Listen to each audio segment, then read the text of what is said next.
Magandang araw po sa lahat ng mga kapwa ko driver at operator. Naririto na naman po si Batas ng Lansangan. At marami po tayong mga batas na pag-aaralan, tatalakayin upang malaman po ng sambayan ng Pilipino, mga driver operator. Ito ay may kaugnayan sa nalalapit na Abril, na kung saan pagdating ng Mayo, sinasabi ng LTFRB na ang lahat daw na hindi nakapag-consolidate ay huhulihin at papatawan ng violation na colorum. Unahin po natin pag-aralan ang sinasabi ng Board Resolution Number 001 Series of 2024. Ito pong Board Resolution na to, ito po yung nagbibigay ng authority sa application for consolidation na ating ipapile sa LTFRB.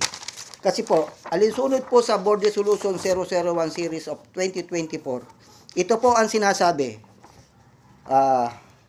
pending the adjudication of the main application for consolidation, copies of this Board Resolution and application for consolidation duly received by the Board or its regional offices shall serve as temporary, serve as the authority to operate for all the units particularly described in the application until December 31, 2024 or upon the issuance of the CPC which ever comes first. Ibig sabihin,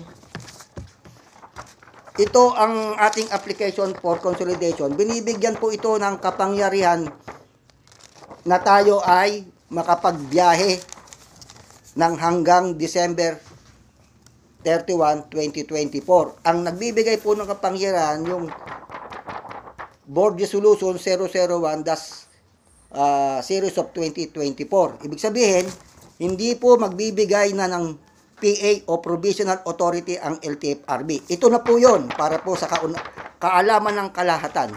Ito po kasi yung application ang magiging temporary decision na po natin to habang hindi po lumalabas yung ating tunay na desisyon na manggagaling sa LTFRB. Ngayon, ang tanong, naglabas ang LTFRB po ng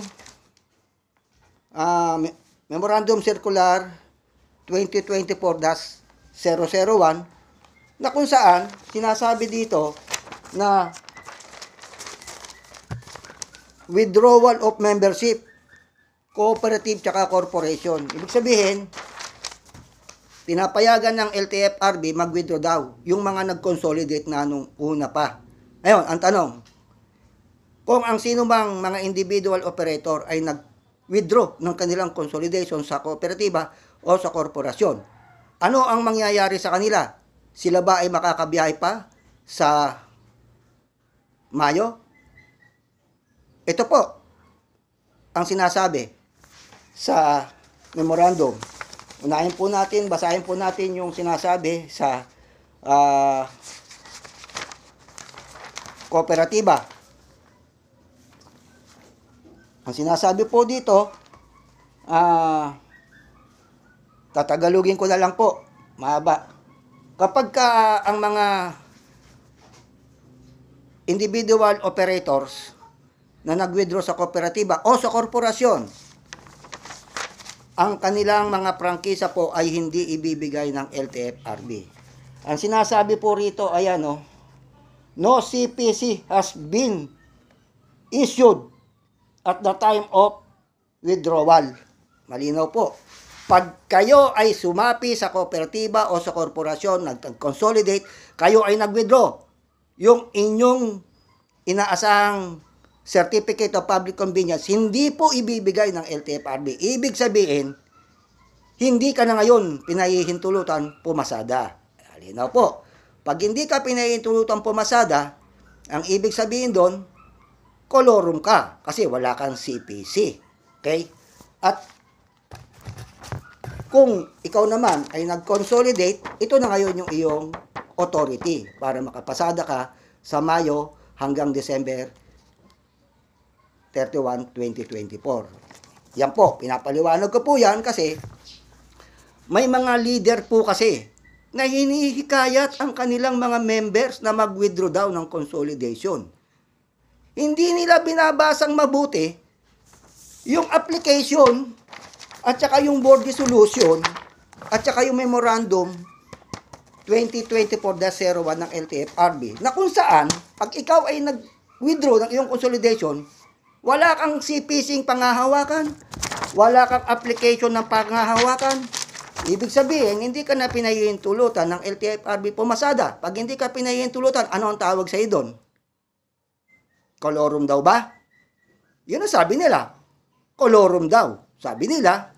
Ngayon, kapag ipinatupad na ng LTFRB, yung panghuhuli sa Mayo o sa mga darating pang buwan, dahil hindi nag-consolidate ang karamihan. Totoo nga bang colorum? Hindi ko muna sasabihin sa inyo kung talagang colorum o hindi. Pero ang sasagot ko dyan, kung talagang colorum nga ba ang mga operator na nag-withdraw ng kanilang consolidation sa kooperativa or korporasyon, ang sasagot po niyan, ito po, Joint Administrative Order. Pero hindi ko muna sasabihin sa inyo kung colorum nga ba o hindi. Pag ipinatupad na nila, at nanghuli na ng mga sasakyan na hindi nakakonsolidate at in-impound. Ito po sasabihin ko sa inyo. Ilalaban ko po ang mga sasakyan nyo na na-impound ng LTFRB. At gagamitin ko ang katotohanan, libro ng batas ng lansangan. Siya ang sasagot kung colorum nga ba o hindi. Sa ngayon, hindi ko muna bubuksan ang libro ng batas na to, yung Joint Administrative Order ng LTFRB 2024-01. Ito ang sasagot eh. Hindi ko muna sasabihin. Pag nanghuli na. Andito po ang katotohanan. Kung colorum nga ba o hindi. Ito aking ipinaliliwanag para sa kaalaman po ng mga driver at operator. Ngayon, ang aking advice, para po tayo hindi malagay sa balag ng alanganin, maperwisyo, pwede po naman tayong mag-consolidate. Para magkaroon lang po tayo ng authority, makapasada sa Mayo, sa mga darating na buwan, para hindi po tayo maperwisyo. Kasi kung halimbawa po, meron dyan, hinuli ng LTO o ng mga sino man law enforcement office sa violation colorum dahil hindi kayo nag-consolidate, ang sabi nila, i-impound din sa sasakyan natin. Hinanda na raw din mga impounding area. Pero kaya ko po yan ilaban para makuha po yung mga sasakyan ng walang multa. Ako po hindi nagyayabang. Ito po ang katotohanan, no? Joint Administrative Order 2024. Sino may gawa nito eh? Kaya itong ginawa nilang Traffic Rules and Regulation, ito ngayon ang gagamitin kong ebidensya laban sa LTFRB, LTO, MMDA o kung sino man, DOTR. Ito, itong ginawa nila, ang gagamitin kong ebidensya. Pero hindi ko muna sasabihin po sa inyo kung mali sila o tama. Pag ginawa na lang nila. Isa ako sa lalaban dyan. Ang advice ko lang po, sundin po muna natin yung application for consolidation. Pero, dapat sa korporasyon lang po kayo magko-consolidate. Hindi po dapat sa kooperatiba. Sapagkat alinsunod po yan sa Republic Act 9520, yung Cooperative Code of 2008. Ang pwede lang pong mag-consolidate sa kooperatiba ay yung mga kapwa nila kooperatibang nalulugi with the same category. Halimbawa po, sample, dalawang korporasyon, kooperatiba to. Sa isang lugar, meron dong kooperatiba na transport cooperative service din siya. Sa kabila rin, transport cooperative service din. Nalugi ngayon yung isang kooperatiba, pwede siya mag-consolidate dun sa kapwa niya, transport service cooperative. Yun po ang pinaliliwanag ng Republic Act 9520, Implementing Rules and Regulation, page 18. Pinaliwanag ko na po yan. At hindi po ganun kadali mag-consolidate sa kooperatiba. Kailangan po yan, meron din approval ang OTC at CDA. Yan po ang sinasabi ng Memorandum Circular din. 2023-013. Nakalagay po yun doon. Kapag kayo ay nag-consolidate sa kooperatiba ng inyong mga prangkisa, yan po ay walang bisa. Sa ilalim po ng Republic Act 9520. Cooperative Code of 2008. Basahin niyo po yun, yung Implementing Rules and Regulation, number 18. Nandiyan po nakalagay yan. Ang LTFRB lang po at ang DOTR ang nagkasabing, pwede. Pero ang batas, hindi pwede. Yan po ang ating ipinaliliwanag ko po sa inyo. Sa katunayan po, ako ay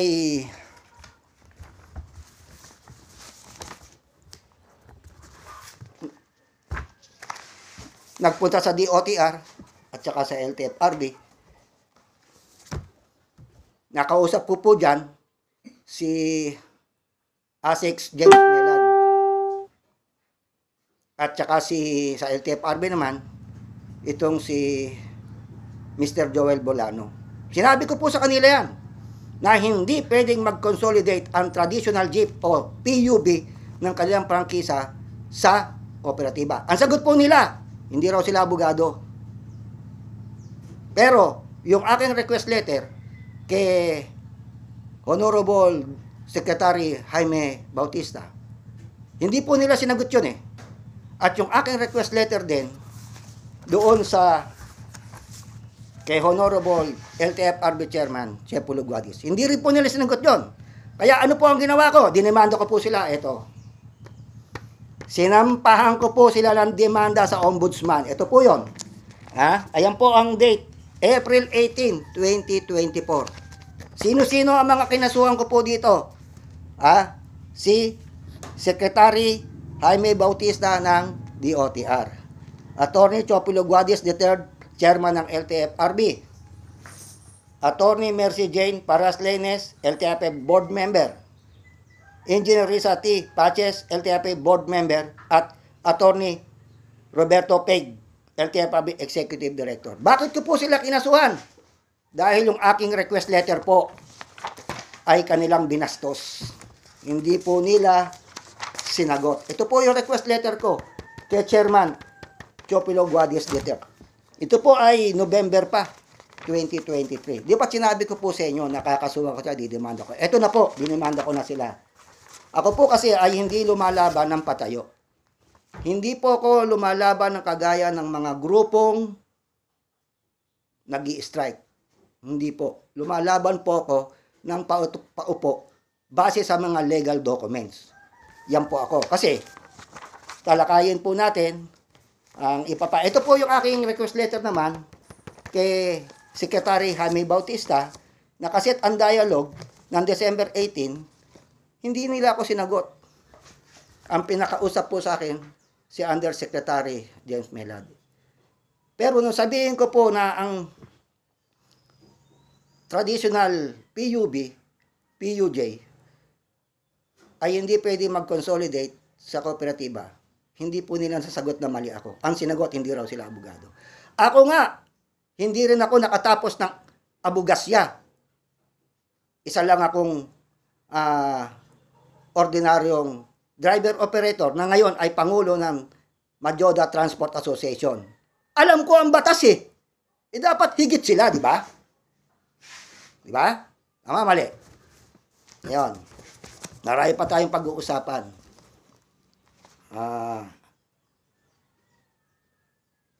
Hindi ko kinakampihan ng LTFRB.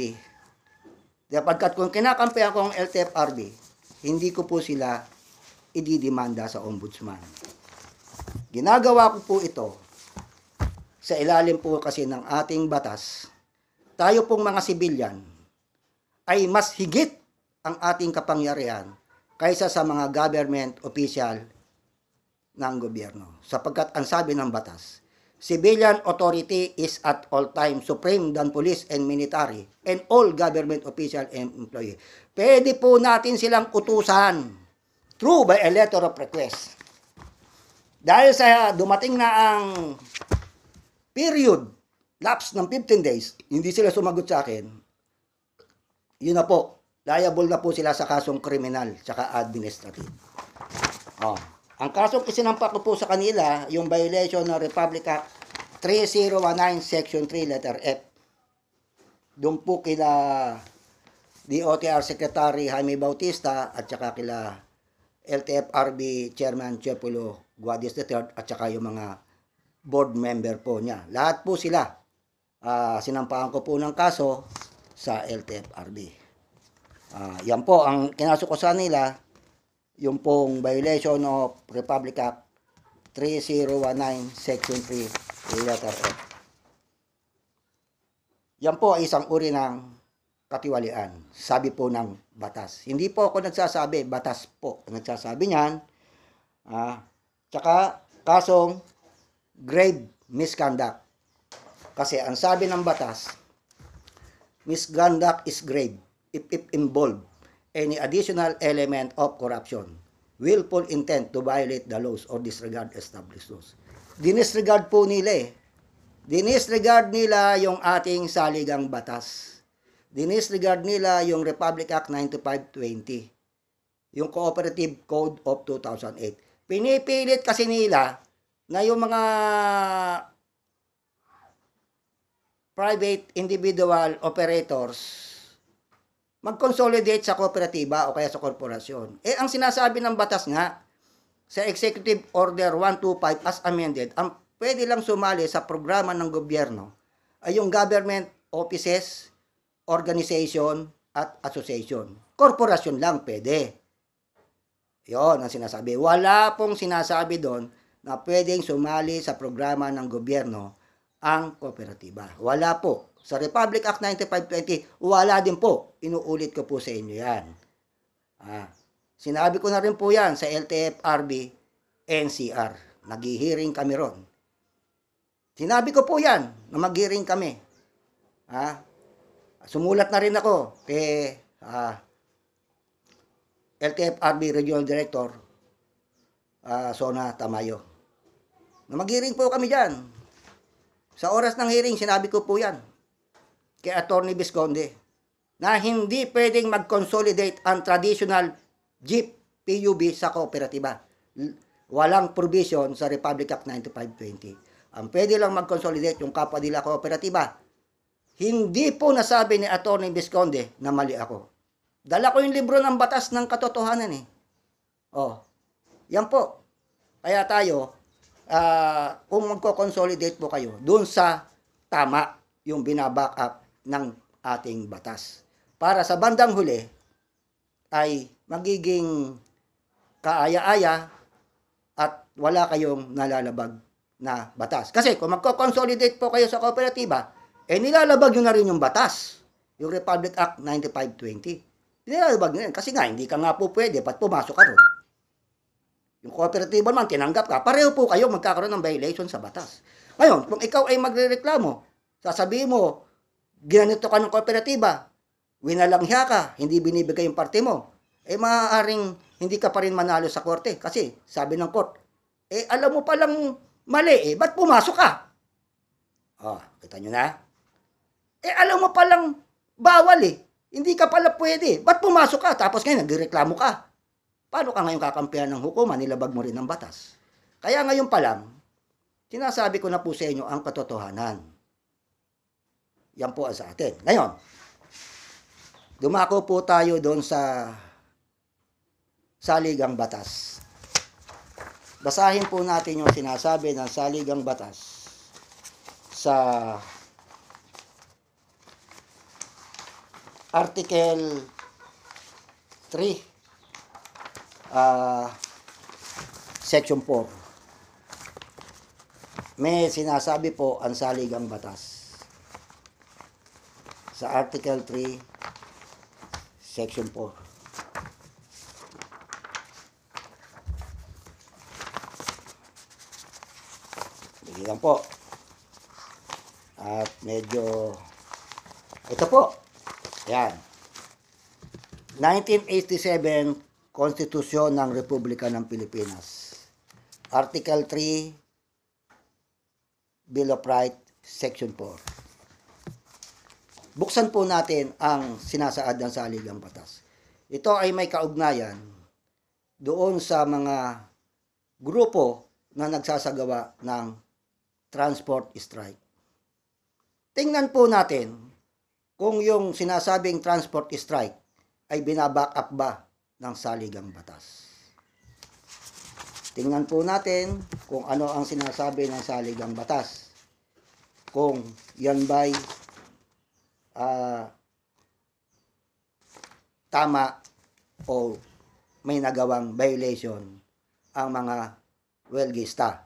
At kung tama rin ba yung ginawang panghaharang ng mga kapulisan sa kung saan ang mga welgista ay mayroon silang gustong puntahan upang sila ay magkatipon at ipahayag ang kanilang mga saloobin. Basahin po natin ang sinasabi ng saligang batas, Bill of Rights, Section 4, Article 3. Hindi dapat magpatibay ng batas na magbabawas sa kalayaan, sa pananalita, pagpapahayag o ng mga pamahayagan o sa karapatan ng mga taong bayan na mapayapang magkatipon at magpetisyon sa pamahalaan upang ilahad ang kanilang mga karaingan. Hindi po ba't ang grupo ng mga welgistang nagwelga noong 15 ng Abril hanggang 16 ng Abril 2024 ay meron silang gustong puntahan lugar kung saan sila ay doon magpapahayag ng kanilang mga pananalita, ng kanilang mga karaingan. Pero anong ginawa ng kapulisan? Hinarang sila para hindi sila makapunta sa kung saan nilang gustong lugar pumunta. Yun po ay violation ng Article 3, Bill of Rights, Section 4. Kasi ang linaw nga po ng sinasabi, hindi dapat magpatibay ng batas na magbabawas sa kalayaan sa pananalita. Nangyari, hinarang sila, binawasan.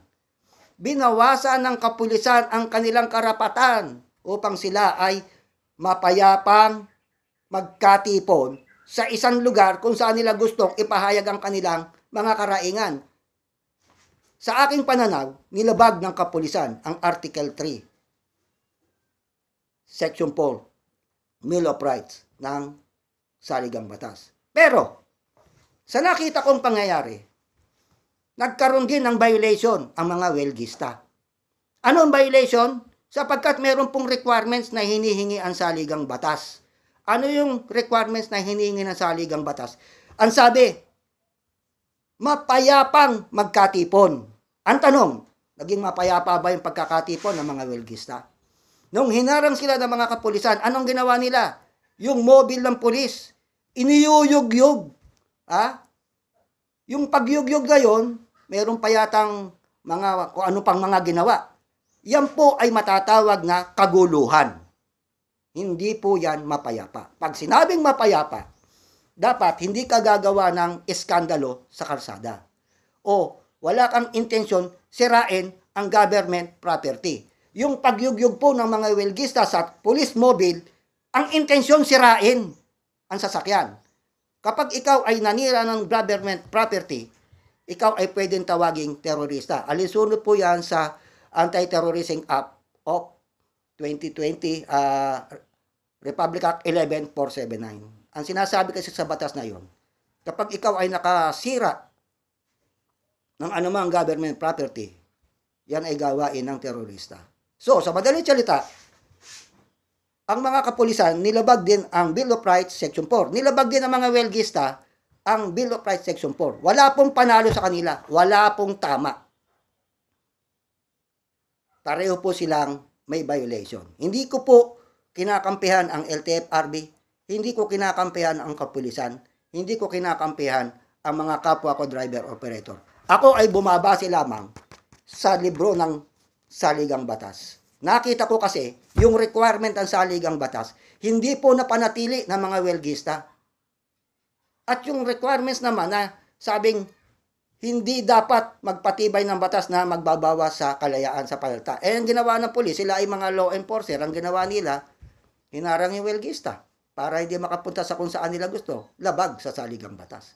Ibig sabihin, binawasan yung kagustuhan ng mga wilgista na pumunta sa kung saan nila gustong pumunta at magpahayag. So, parehong mali.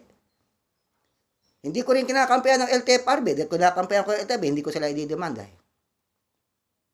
Yan po ako. Hindi po ako sumasama sa mga transport strike. Sapagkat yung transport strike po, hindi po pinahihintulutan ng saligang batas eh. Wala po ditong binabanggit na transport strike eh. Ang pinahihintulutan lang po ng saligang batas ay mapayapang magkatipon at magpetisyon sa pamahalaan upang ilahad ang kanilang mga karaingan. Hindi po binaback up dito na kapag ikaw yung magwewelga, dapat kabuntot yung mga sasakyan. Wala pong provision dito. Oh. Dapat sana kung magsasagawa ng pagtitipon, kung sino man mga grupo yan ng transport, kayo na lang. Huwag nyo nang ibubuntot ang mga sasakyan. Tuloy, ano nangyari sa inyo? Binuntot-buntot sasakyan, o di may nahuli, may na-impound. Nakita nyo na. Ngayon, ang tanong ko sa inyo, yung po ba mga sasakyan nyo, nakuha nyo na sa impounding area? Dahil kinasuhan po kayo ng kolorom, di po ba? Kung hindi po nyo nakukuha pa ang sasakyan nyo sa impounding area, tutulungan ko po kayo para makuha yung sasakyan nyo. Hindi po ako gagamit ng impluensya. Hindi ako gagamit ng pera. Ang gagamitin ko lang pong ebidensya para makuha ko ang inyong sasakyan, ito po, Joint Administrative Order 2024-01, Executive Order 712, Republic Act 4136, the Land Transport and Traffic Code. Yan lang po mga batas na yan ang gagamitin ko. Kasama na rin yung Republic Act 7924 na kung saan ito ang batas na dapat masunod sa Metro Manila. Yan lang ang mga gagamitin ko sa pakikipaglaban sa mga government agency na involved sa pag-impound ng mga sasakyan nyo. Ako po hindi nagyayabang. Nagsasabi lang po ako ng aking legal na aksyong gagawin. Hindi po ako gagamit ng impluensya. Dadaanin ko po sa legality. Sapagkat alinsunod po sa Republic Act 7924 Section 5F at sa Executive Order 712 na pirmado ni former President Gloria Macapagal Arroyo na ang po pwede lang pong magpatupad ng lahat ng uri ng batas trapiko sa Metro Manila ay yung Metropolitan Development Authority o MMDA. Alinsunod dyan sa Section 5F ng Republic Act 7924 at yung batas na yan, binaback up po yan ng Supreme Court decision. Ito po, binaback up yung batas na yan. Ha? Ibig sabihin, legal. Oo. Ha? Ito ay ginawa, lumabas ng April 15, 2005. MMDA, Metropolitan Manila Development Authority Petitioner versus Dante Garing. Andito po yan. Ito po yung mga aking mga gagamitin na mga ebidensya para makuha ko yung mga jeep na yan na inimpound ng kapulisan dahil isinacharge silang kolorum. Ito po yung aking cellphone number. Doon po sa mga sasakyan na na-impound na yan. Kung yan ay hindi pa nakukuha, ito po, 0955 708 5211. I-text nyo po ko dyan, tawagan nyo ko dyan, kukunin po natin yan sa legal na paraan. At yung nag-impound ng sasakyan nyo, possible po nating sampahan ng kasong ignorance of the law. Sapagkat ipinatupad nila ang batas ng mali. Kung ang ginamit po nilang ticket ay TOP, yan po ay hindi kinikilala ng Republic Act 7924. Ang kinikilala lang po na pwedeng gamiting citation ticket sa Metro Manila kahit na ano ang iyong naging violation. Isa lang po, ticket lang po ng MMDA. Ang nagsasabi po niyan ay batas 7924. Yung ticket ng LTO, alinsunod dyan sa Republic Act 7924, yan ay hindi pwedeng gamitin sa Metro Manila, sa bumabangga siya. Kasi ang sabi doon the provision of Republic Act 4136 to the contrary, notwithstanding. Ibig sabihin, yung provision ng the Land Transportation Code, Section 29, na kung saan yun ang bumabaka sa TOP, hindi pwedeng gamitin sa Metro Manila. Pinipigilan siya ng bagong batas. Yun po, yung 24. Pinipigilan siya. Ngayon, dahil sa ipinatupad pa rin ng LTO, halimbawa, ang TOP ticket, sa ilalim po ng batas, walang visa yan. Ang may visa lang, yung ticket lang po ng MMDA. Yan po ang sinasabi ng ating batas, Republic Act 7924. Yan lang ang mga gagamitin kong mga ebidensya. Kukwestiyonin po natin yung authority na nanghuli. Kung ang nanghuli niyan, ang ginamit na ticket ay TOP. Pero kung ang nanghuli, ang ginamit na ticket ay MMDA, hindi po ako makikialam. Pababayaan ko po yung jeep.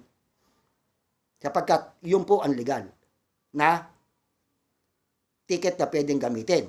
Ngayon, dahil sa inimpound ng MMDA yon, kukwestiyonin pa rin natin kung sakali sa MMDA, yung kanilang authority, kung meron ba talaga silang authority mag-impound. Yan. Pero sa ngayon, hindi ko muna sasabihin kung may authority sila mag-impound o wala. Doon na lang po sa buwan ng Mayo. Pag ipinatupad na ng LTFRB, LTO at MMDA, yung panghuli ng mga kolorum, doon na lang po ako kikilos para isalba yung mga sasakyan na mai-impound. Kung hindi nila kayang lumaban, ako ang magtatanggol sa inyo. Gagamitin po natin yung mga batas na kanilang ginawa. Sa ngayon, hindi ko muna sasabihin sa inyo kung pwede ba talaga silang mag-impound o hindi. Kung dapat bang i-impound ang mga sasakyan na hindi sumunod sa consolidation. Pag ginawa na lang po nila yan. At ngayon, kung sakasakali, darating pa rin tayo sa Korte Suprema, kung sakaling hindi po natin maipapanalo sa kanila yan, at pagbabayarin mo natin sila ng damages sa pag-i-impound nila ng mga sasakyan natin. Yan po ang aking mga ano. Dumako naman po tayo doon sa ang MMDA ay gumawa ng isang MMDA resolution yata, no? Na regarding sa mga e-bike na kanilang hinuhuli at ini-impound. Ngayon, ang tanong, kasi nanguhuli sila, inire-record nila yung driver's license mula sa LTO. Ito po ay aking sinuri at pinag-aralan. Binasa ang nilalaman sa likod ng ating pong mga lisensya. Yan po ay meron tinatawag na driver's license code, DL code yan. Aking nabasa doon sa restriction A, para lamang yon sa mga motorcycle. Tapos yung A-1, para lamang sa mga tricycle. Wala po akong nakita doon na inire-required ng batas ang driver's license para sa mga nagmamaneho ng e-bike, yung electric vehicle. Wala pong provision ang batas na inire-required. Ngayon, ito, bakit hinahanap ng mga law enforcer yan? Yan pong ginagawa niyong paghahanap ng mga lisensya ng mga e-bike na driver na hindi naman binaback up ng the Land Transportation and Traffic Code, isang uri po yan tinatawag na ignorance of the law. Dapat, kung magpapatupad po kayo ng isang mga alituntunin, siguraduhin nyo na yan ay binaback up ng ating mga national law. Wala po eh. Wala po. At dapat, ang request ko sa mga otoridad, MMD, LTO, LTFRB, ang request ko, kung sakali naman, imbis na hulihin, i-impound yung mga e-bike, i-regulate nyo po. Kasi karapatan po ng bawat mamamayang Pilipino na bumili ng mga sasakyan sa abot ng kanilang kakayahan. Dahil hindi po nila kayang bumili ng mga mahal na sasakyan, pero pinagbabawalan nyo pong gumamit ng lansangan. Sinasabi nyo, istorbo o ano, sagabal sa trapiko. I-regulate po. Kung yung mga bisikleta nga, binigyan nyo ng e-bike bakit hindi nyo biglang din ng isama nyo sa mga e-bike na yan, dun sa bike lane. Binigyan nyo nga sila ng bike lane yung mga bisikleta, di ba? Sa highway. Diyan sa MacArthur Highway. Meron dyan bike lane Isama nyo na ang e-bike dyan. Yung bisikleta, hindi naman binayad ang tax sa gobyerno yan samantala yung e-bike, binabayad ang tax sa gobyerno nan ng mga ng pinagbilhan. Kasi mas mahal ang e-bike kaysa sa bisikleta At isa pa, ang gumagamit ng e-bike, taxpayer din yan Imbis na huhulihin nyo, i-impound nyo. pag walang driver's license na hindi naman binaback up ng ating national law na Republic Act 4136, hindi inire-required na kapag nagmaneho ka ng e-bike, dapat meron kang driver's license. Wala pong provision doon. Ako po yung nagla-live video para ipaunawa po sa mga otoridad at sa mga publiko ang katotohanan na sinasaad po ng ating mga batas. Kasi wala naman po magpapaunawa sa inyo. Sasabihin ba ng LTO sa inyo yan? Na hindi inire-record ng batas? Hindi po sasabihin sa inyo yan. Ang LTO nga, biruin mo ha. Napansin ko, meron mga mali ay pinatutupad na mga alituntunin. Ano po yung mali nila? Eto. Nag-renew ako ng lisensya ko sa isang LTO agency. Ang dami mga aplikante, bagong aplikante kumukuha ng lisensya. Anong ginawa ng LTO? Binigyan kaagad ng examen. Hindi man lang nila nile-lecturean yung mga driver ng tamang mga batas trapiko na kanilang susundin. Binigyan ng examen. Ako nga matagal na akong driver. Hindi lang 40 taon. Nag-examine ako nung unang panahon pa, kaya ako nagkalisensya. Binigyan din ako ng examen. Nagpapadagdag lang ako ng restriction code. Hindi sila nagle-lecture, basta't bibigyan ng examen. Akalain mo ang naging grade ko, 44 out of 60. Bagsak daw ako sa examen. Isipin mo, ako na professional driver na napakatagal kong nagmamaneho sa karsada ay sinasabing bagsak. Paano na yung mga bagong aplikante? Na ngayon pa lang humawak ng motorsiklo, na ngayon pa lang humawak ng manibela, bibigyan mo kaagad ng examen para sa pagkusulit sa isang pagkuha ng lisensya. Na hindi mo man lang nile-lecture kung ano yung dapat gawin sa kalsada, kung ano yung dapat mga isagot, kung ano yung dapat ilang gawin. Papasa kaya yan? Malamang sa hindi. Hindi yan papasa. Kung ako nga, sinabi nyo, bagsak Ngayon, hinahanap ko sa kanila. Ang sabi nila, ang passing grade daw, 48. Nasan ka ako yung sinasabing 48 ang passing grade? Nasaan yung dokumento nyo? Wala kayong maipakita sa akin yung LTO. Nakita nyo na? Walang maipakita. Paano ngayon nila sasabihin na ang passing grade up of 68, 48? Wala ka silang dokumento mapakita sa akin. Sila lang nagsabi. Pero ang batas, sinabi ba? Wala. Yan ang kamalian ng LTO. Nakita nyo na? Kaya yung lisensya ko, nananatiling professional pa rin, pero restriction 2, light vehicles lang. Wala yung A tsaka A1 para makapagmaneho ko ng motorsiklo. Kita ba? Kaya makikita mo, ang dami mga kamote rider sa kalsada, lusot sa kanan, lusot sa kaliwa, biglang pasok sa intersection, nababangga, nag-aksidente. Paano? Hindi itinuro ng LTO ang tamang pamamaraan ng pagmamaneho sa lansangan. Binigyan kagad ng lisensya nang wala man ng lecture. Paano pumasa yan? Kinukumpara ko lang yung mga bagong driver sa akin. Pero patutunayan ko na ako ay isang matapat na driver na sumusunod sa batas trapiko. Kasi nung na-renew ko yung lisensya ko, 10 years wala akong huli. Ibig sabihin, masunurin ako sa batas trapiko. Diyan ko kinukumpara. Yan ang kamalian. Hinihiling ko po sa kagalang-galang na LTO chief, baguhin nyo po sana ang mga alituntunin sa mga LTO agency na bago po sana kayo magbigay ng pagsusulit sa mga driver na aplikante, mag-lecture naman po sana kayo ng mga tama. Di po ba? Hindi natin malaman Eto, meron akong nakita doon sa Children Safety Motorcycle. Lumabas yan May nakalagay doon na sino daw ba ang pwedeng isakay sa motorsiklo. Sa letter A, nakalagay, emergency daw ba? Kung yung bata dadali sa ospital. Sa letter B, sa ospital, at yung letter C, parang sa mall. Hindi, ang sinagot ko doon, emergency. Pero hindi naman sinabi sa akin ng LTO kung tama ako o mali. Dapat sana, bago magbigay ng pagkusulit ang LTO, lalo at may kaugnayan yan sa mga bagong batas, i-seminar nyo muna yung mga applicant driver, i-lecturean nyo muna sila ng tama, para paglabas nila yan sa lansangan, alam nila yung mali at alam nila yung tama. Kaya hindi ako magkataka kung bakit napakaraming motorcycle riders ang naaksidente. Dahil may pagkakamali rin ng LTO. Hindi ko po sinisiraan ang LTO. Ako po ay bumabase lang sa aking naobserbahan nung ako'y kumuha ng ah, renewal ng driver's license. Yun po ang aking na-observe. Base po sa akin. Yun po ang sa akin. Sana po magkaroon ng examen. Bago magkaroon ng examen, lecture muna. I-seminar muna.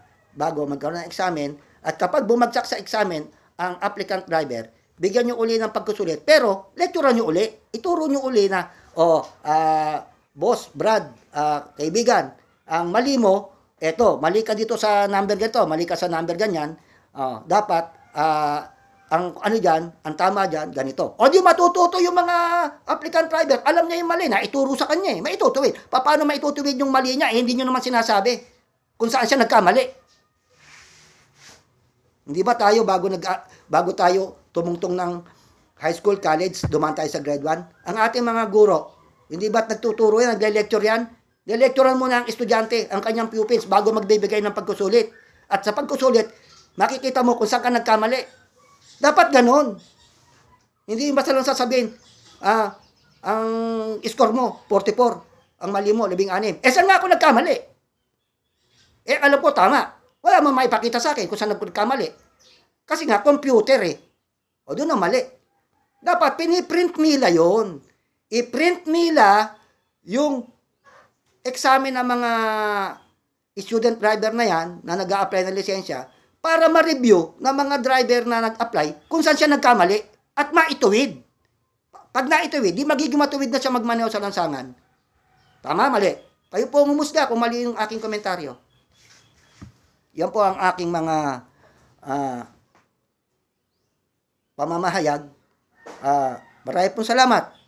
At sa mga darating na buwan, kung itutuloy po ng LTFRB ang panghuhuli at pag-i-impound ng mga sasakyan na hindi nag-consolidate o kaya naman nag-consolidate pero nag-withdraw.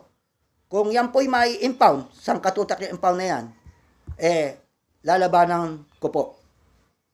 Magsama-sama lang po tayo at sasabihin natin na ito ang nilalaman ng batas. Sa ngayon, hindi ko muna po sasabihin yung nilalaman nito. Kasi pag sinabi ko yan, maraming mga matitigas ang ulo na hindi susunod sa LTFRB.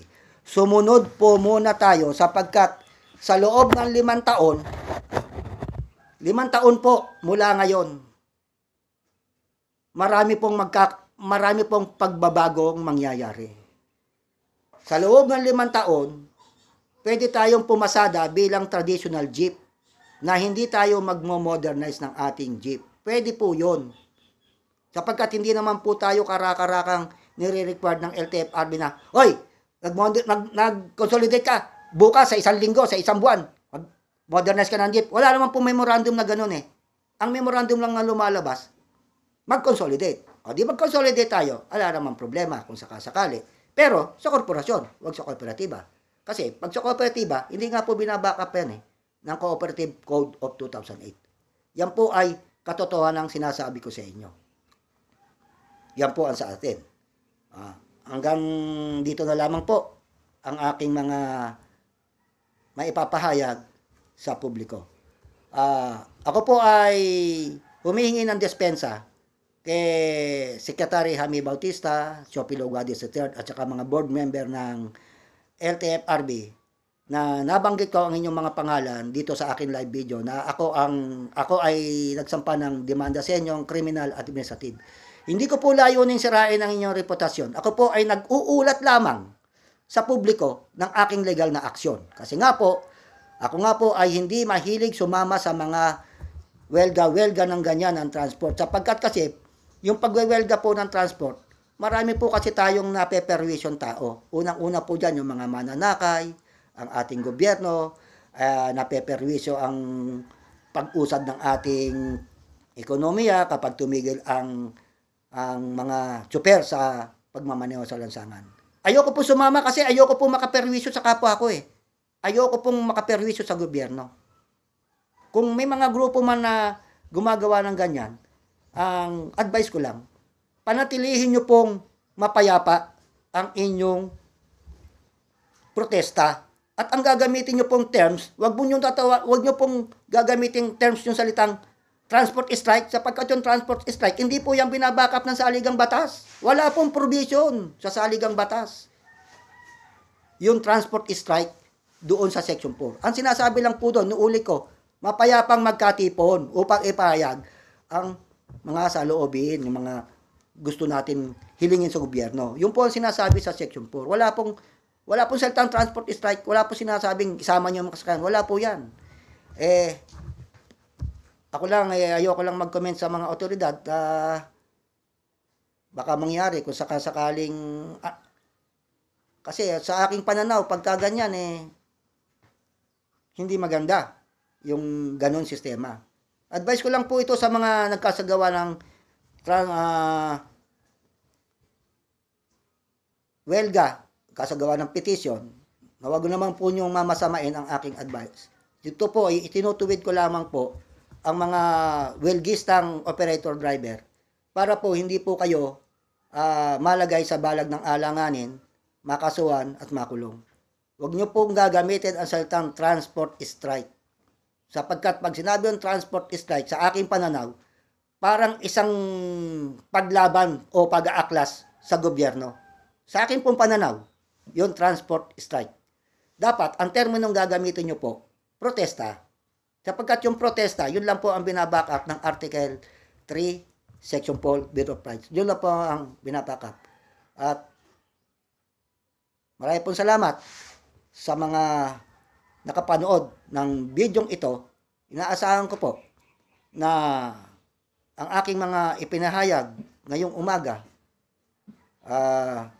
April 23, 2024, ay inyo pong lubos na naunawaan at naiintindihan.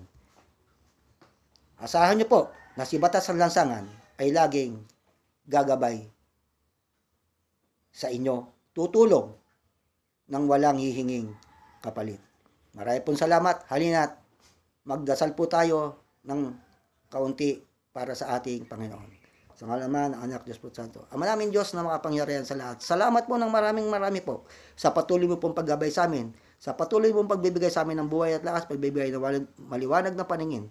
Salamat po ng marami. Hinihiling ko po sa iyo, Awa, na ang lahat sana na makakapanood ng bidyong ito ay lubos nilang maunawaan at pumasok sa kanilang puso't isipan ang mga buong katotohanan alinsunod po sa mga isinasaad ng batas. Salamat po ng maraming Lord. God bless po sa lahat ng mga tao na makikinig nito. Pinagdarasal ko po kayong lahat na sana tayo ay huwag malagay sa mga gipit na kalagayan sa mga darating na buwan at taon. Salamat po ng marami. Ama namin Diyos, na ang lahat ng ito ay aming pong hinihiling sa pangalan po ng aming dakilang mananakop at tapagligtas na si Kristo Jesus. Amen. Ama, ng Anak, Diyos po Santo. Amen. Thank you po, Lord.